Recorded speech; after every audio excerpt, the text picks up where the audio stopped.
श्रीमती राधा रानी के पति कौन है? श्रीमती राधा रानी के पति कोई और नहीं बल्कि स्वयं भगवान श्री कृष्ण थे। लेकिन जब परम व्यक्तित्व भगवान श्री कृष्ण है, तो हम कैसे सोच सकते हैं कि प्रश्न का उत्तर इतना सरल हो सकता है? हाँ, यह इतना सरल नहीं है।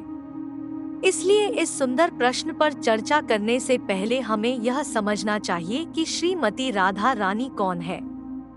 श्रीमती राधा रानी दिव्य प्रेम का पर्याय है।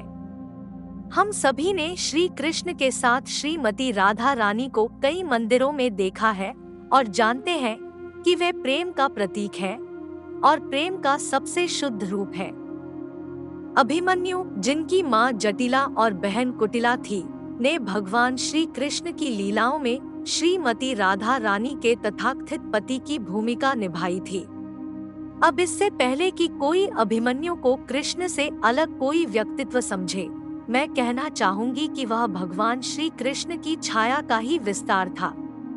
आचार्य बताते हैं कि कैसे केवल भगवान श्री कृष्ण ने ही अभिमन्यु के रूप में श्रीमती राधा रानी से विवाह किया था। जावत की यात्रा के दौरान अभिमन्यु के रूप में श्रीमती राधा रानी से विवाह किया। जब भगवान ब्रह्मा ने बछड़ों और गोपों को चुरा लिया था और उन्हें पूरे 1 वर्ष के लिए रहस्यमय नींद में सुला दिया था, उस समय भगवान श्री कृष्ण ब्रजवासियों के लिए किसी भी प्रकार की चिंता पैदा नहीं करना चाहते थे। उन्होंने व्यक्तिगत रूप से प्रत्येक बछड़े और प्रत्येक गोपों के रूप में अपना विस्तार किया। गायों और गोपों की माताओं और पिताओं में एकमात्र अंतर यह था कि वे समझ नहीं पा रहे थे कि उन्हें अपने बच्चों के प्रति इतना गहरा प्यार क्यों महसूस हुआ। वे अपने बच्चों से उतना ही प्यार करते थे जितना वे स्वयं कृष्ण से करते थे। सुखदेव गोस्वामी बताते हैं कि ऐसा इसलिए है क्योंकि भगवान श्री कृष्ण हर किसी के दिल में प्यारे परमात्मा है। वह हर किसी के प्रेम की अंतिम वस्तु है। तो वृंदावन में हर कोई अपने बच्चों से प्यार करता है, लेकिन वे कृष्ण से सबसे ज्यादा प्यार करते हैं। सभी गोपों, गोपियां और सभी गायें अपने हृदय में यह कामना करती थी कि माँ यशोदा कितनी भाग्यशाली है कि उन्हें कृष्ण अपने बच्चे के रूप में मिले। काश मैं कृष्ण को अपने बच्चे की तरह प्यार कर पाता। वृंदावन में सभी की मनोकामनाएं पूर्ण होती है।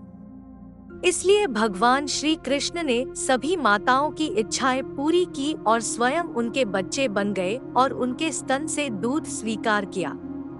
उस वर्ष के दौरान भगवान श्री कृष्ण उन युवा गोपियों को भी संतुष्ट करना चाहते थे जिन्होंने भगवान श्री कृष्ण से उनके पति बनने की प्रार्थना की थी। तो भगवान श्री कृष्ण ने नंद महाराज से कहा कि यह विशेष वर्ष विवाह के लिए बहुत शुभ है। हमें सभी गोपों का विवाह गोपियों से कर देना चाहिए। नंद महाराज ने ब्रज भूमि के शिक्षा गुरु पूर्णिमासी से परामर्श किया। उन्होंने कहा, हाँ, यह सही है कि हमें बड़ी बड़ी शादियां करनी चाहिए। इसलिए युवा गोपों ने युवा गोपियों से विवाह किया। गोपियों ने कृष्ण से विवाह करके अपने हृदय की इच्छाओं की पूर्ति प्राप्त की। वे नहीं जानते थे कि जिससे उनका विवाह हो रहा है वह उनके प्रिय कृष्ण ही है, लेकिन वे उनसे वैसे ही प्रेम करते थे जैसे वे कृष्ण से करते थे, क्योंकि यद्यपि भगवान श्री कृष्ण विभिन्न गोपों के इन सभी अलग अलग रूपों में थे, उन्होंने उनमें से प्रत्येक में अपनी सर्वाकर्षक सुंदरता प्रकट की। इसी वर्ष श्रीमती राधा रानी का विवाह अभिमन्यु के साथ भी संपन्न हुआ। लेकिन भगवान श्री कृष्ण ने खुद को अभिमन्यु के रूप में भी विस्तारित किया था, जो ब्रह्मा लोक में रहस्यमय नींद में सो रहा था। इस प्रकार श्रीमती राधा रानी का विवाह अभिमन्यु के रूप में भगवान श्री कृष्ण से हुआ। लगभग 1 वर्ष तक अभिमन्यु रूप में कृष्ण श्रीमती राधा रानी के साथ उनके पति के रूप में इसी यवत नामक स्थान पर रहे। वर्ष के अंत में जब ब्रह्मा ने अपनी सर्वोच्च महिमा का एहसास करते हुए भगवान श्री कृष्ण के सामने आत्मसमर्पण कर दिया, तो उन्होंने अभिमन्यु सहित सभी बछड़ों और चरवाहे लड़कों को वापस ले आए। उस समय ग्वालबालों और बछड़ों को यह समझ में आ गया कि उनकी पूर्णता किसी न किसी तरह राधा और कृष्ण के प्रेम पूर्ण आदान प्रदान को बढ़ाने में ही है। तो अभिमन्यु जो कि भगवान श्री कृष्ण का विस्तार है, केवल श्री राधा और भगवान श्री कृष्ण के मिलन और विरह में रस की उत्तेजना को बढ़ाने के उद्देश्य से अस्तित्व में था।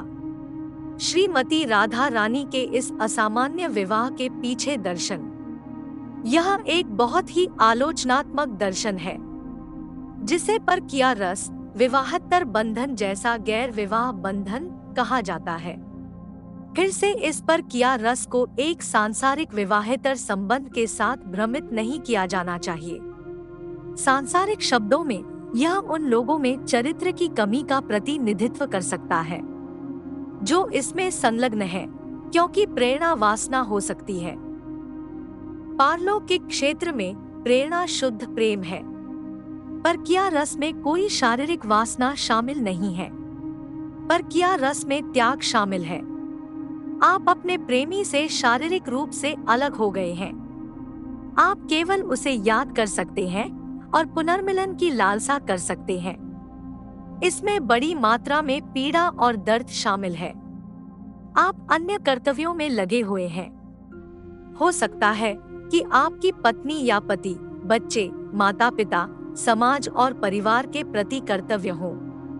आपको उन सभी को संतुष्ट करने की आवश्यकता है, लेकिन फिर भी आप अपने वास्तविक हित, अपने वास्तविक प्यार से अलग हो गए हैं।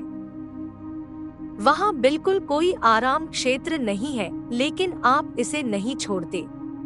आप सभी कष्टों को सहन करते रहते हैं और प्यार की लौ को बनाए रखते हैं और इसे बुझने से बचाते हैं, क्योंकि आप वास्तव में बिना किसी शर्त प्यार करते हैं। आप इससे किसी पुरस्कार या खुशी की उम्मीद नहीं करते हैं। इस प्रकार का प्रेम वास्तव में दिव्य है, क्योंकि यह तमाम प्रतिकूल परिस्थितियों के बावजूद भी बना रहता है। इस प्रकार का दिव्य प्रेम वास्तव में विजय दिलाता है और दिव्य आनंद प्रदान करता है। आप हमेशा अपने प्यार की भलाई और खुशी की कामना करते हैं, कभी अपने बारे में नहीं सोचते या परवाह नहीं करते। कोई ईर्ष्या या वासना नहीं है। अपने लिए ध्यान आकर्षित करने की कोशिश करने के बजाय उसे देने और उसकी देखभाल करने का निस्वार्थ रवैया है। आप प्यार करना, देना और देखभाल करना जारी रखते हैं, भले ही आपके प्रेमी से दोबारा मिलने का कोई मौका न हो। लोग तुम्हें कभी मिलने नहीं देंगे।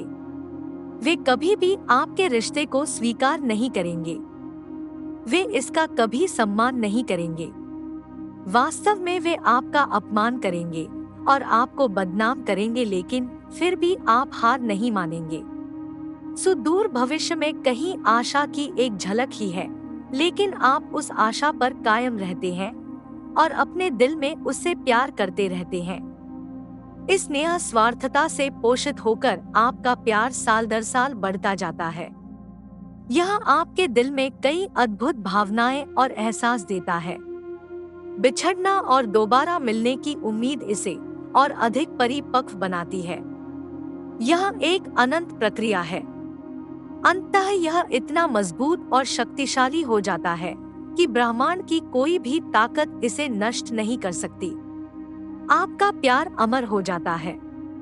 ऐसे दिव्य प्रेम के फल स्वयं प्रकट होते हैं। इन फलों का आनंद प्रेमी अनंत काल तक ले सकते हैं। यही कारण है कि श्रीमती राधा रानी और श्री कृष्ण की पूजा इतने हजारों वर्षों के बाद भी आज भी की जाती है और भविष्य में भी युगों युगों तक उनकी पूजा की जाती रहेगी। उनका प्यार कालातीत और अमर है, क्योंकि यह एक दूसरे से अलग होने पर विकसित हुआ।